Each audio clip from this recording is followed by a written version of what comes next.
ಇಮ್ಮಿಡಿಯೇಟಾಗಿ ತನಿಖಾ ಸಂಸ್ಥೆಯನ್ನು SIT ಮೂಲಕ ಮತ್ತೆ ಮೂಲಕ ಮಾಡಿಸುವಂಥದ್ದು ಭಾಳ ಅನಿವಾರ್ಯ ಅದ. ಯಾಕಂದ್ರೆ ಅದು ಆಗಿದ್ದು ಸುಳ್ಳಲ್ಲ. ಈಗಾಗಲೇ ಬಾಲನ್ ಅವರು ಸುಪ್ರೀಂ ಕೋರ್ಟ್ನೂ ಆಯಿತು, ಈಗಾಗಲೇ ನಮ್ಮ ಸೌಜನ್ಯ ಕೇಸಿನ ಬಗ್ಗೆ ಮತ್ತೆ ಮರುತನಿಖೆ ಆಗ್ಬೇಕಂತ ಹೇಳಿದ್ದಾರೆ. ಬಾಲನ್ ಅವರು ಬೆನ್ನು ಹಚ್ಚಿದ್ದಾರೆ, ಜೊತೆಗೆ ಪ್ರಿಯಾಂಕ ಖರ್ಗೆ ಅವರು ಇದು ಆಗಲಿ, ಜೊತೆಗೆ ಪ್ರಕಾಶ್ ರಾಜರ 200 ಕೋಟಿ ಆಗಲಿ ಅವರು ಮಾತಾಡಿದ್ದಾಗಲಿ ಅದು ತನಿಖೆ ಆಗಿ ಸತ್ಯ ಹೊರಗೆ ಬರಲಿ. ಈಗಂತ ಪ್ರಕಾಶ್ ರಾಜ್ ಹೇಳ್ತಾ ಇದ್ದಾರೆ ಗಾಳಿ ಸುದ್ದಿ ನಂಬಬೇಡ್ರಿ ಅಂತೇಳಿ. ಗಾಳಿ ಸುದ್ದಿಯೋ ಕರೆ ಸುದ್ದಿಯೋ ಅದು ಈಗ ಕ್ಲಿಯರ್ ಆಗೋದು ಹೈಕೋರ್ಟ್ನಲ್ಲೇ. ಆ ದಿಶೆಯಲ್ಲಿ ಪ್ರಿಯಾಂಕ ಖರ್ಗೆ ಅವರು 20 ವರ್ಷಗಳ ಆದಂಥ ದುರಂತಗಳ ಬಗ್ಗೆ, ಹತ್ಯೆಗಳ ಬಗ್ಗೆ, ಅತ್ಯಾಚಾರಗಳ ಬಗ್ಗೆ, ಹಾಗೆ ಹೋಗೋದ ಬಗ್ಗೆ, ಮತ್ತಿನ್ನೇನು ಅನ್ಐಡೆಂಟಿಫೈಡ್ UDR ಕೇಸ್ಗಳು ಎಲ್ಲನೂ ಅವು ತನಿಖೆಯಾಗಿ ಅಲ್ಲಿ ಏನಾಗಿದೆ, ಯಾರಿದ್ದಾರೆ ಇದರಿಂದ ಅದು ಹೊರಗೆ ಬರಲಿ ಅಂತ ಹೇಳ್ತಾ, ಏನೋ ಆಗಲಿ ಒಟ್ಟಲ್ಲಿ ಎಲ್ಲರ ಮಧ್ಯದಲ್ಲಿ, ಬುದ್ಧಿವಂತರ ಮಧ್ಯದಲ್ಲಿ ಸತ್ತು ಹೋಗಬಾರ್ದು ಅನ್ನೋದಷ್ಟೇ ನಮ್ಮ ಉದ್ದೇಶ. ಎರಡು ಕಡೆದು ಹೊರಗೆ ಬರಲಿ, ಇಬ್ಬರು ಹೊರಗೆ ಯಾರಾದರೂ ಅಪ್ರಾಮಾಣಿಕರು, ಯಾರಾದರೂ ಪ್ರಾಮಾಣಿಕರು, ಇದು ಗೊತ್ತಾಗಲಿ ನಮ್ಮ ಜನಕ್ಕೆ ಅಂತ ಹೇಳ್ತಾ, ತಪ್ಪಿಸ ಶಿಕ್ಷೆ ಆಗಲೇಬೇಕಂತ ಮತ್ತೊಮ್ಮೆ ಹೇಳ್ತಾ, ಇದು ನಿಮ್ಮ ಲೈಕ್ ಆಗಿರ್ಬೋದು. ಲೈಕ್ ಮಾಡಿ, ಶೇರ್ ಮಾಡಿ, ಕಮೆಂಟ್ ಮಾಡಿ, ಜೊತೆ ಸಬ್ಸ್ಕ್ರೈಬ್ ಮಾಡಿ. H16 ನ್ಯೂಸ್ ಅರ್ಥಾತ್ ದೇಶದ ಸತ್ಯದ ಕೈಗಳಲ್ಲಿ ವಂದನೆಗಳು.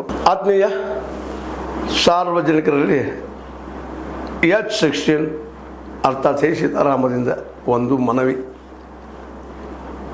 ಈ ಸಂಸ್ಥೆ ಭ್ರಷ್ಟಾಚಾರ, ಅನ್ಯಾಯ, ಅತ್ಯಾಚಾರಗಳಿಂದ ನೊಂದವರ ವೇದಿಕೆ. ಅನ್ಯಾಯಕೋರರ, ಭೂಗಳ್ಳರ, ನಶಾ ಸಾರಾಯಿ ಮಾಫಿಯಾಗಳ ವಿರುದ್ಧದ ಧ್ವನಿ.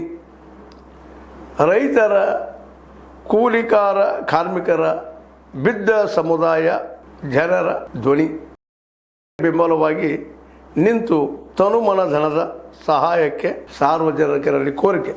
ದಾನದ ಸಹಾಯ ನೀಡಿ ಸ್ವಾತಂತ್ರ್ಯ ಪತ್ರಿಕೋದ್ಯಮ ಉಳಿಸಿ ಬೆಳೆಸಿ. ವಂದನೆಗಳು. ತಮ್ಮನ್ನೇ ನಂಬಿರುವ ಮಲ್ಲಪ್ಪ ಇ ಜೋತಾವರ್. ಈ ಕೆಳಗಿನ QR ಸ್ಕ್ಯಾನ್ ಮಾಡಿ ಅಥವಾ ಈ ನಂಬರ್ ಅಂದರೆ 7411402405ಗೆ ಇಲ್ಲ 9686864852ಗೆ ನೀವು ಫೋನ್ಪೇ ಮಾಡಿ, Paytm ಮಾಡಿ ಅಥವಾ ಇನ್ನಾವುದೇ ಮಾಧ್ಯಮದಿಂದ ಗೂಗಲ್ ಮೂಲಕ ಸಹಾಯ ಮಾಡಿ ಈ ಪ್ರಾಮಾಣಿಕ ಪತ್ರಿಕೋದ್ಯಮವನ್ನು ಉಳಿಸಿ ಅಂತ ಮತ್ತೊಮ್ಮೆ ಮನವಿ. ವಂದನೆಗಳು.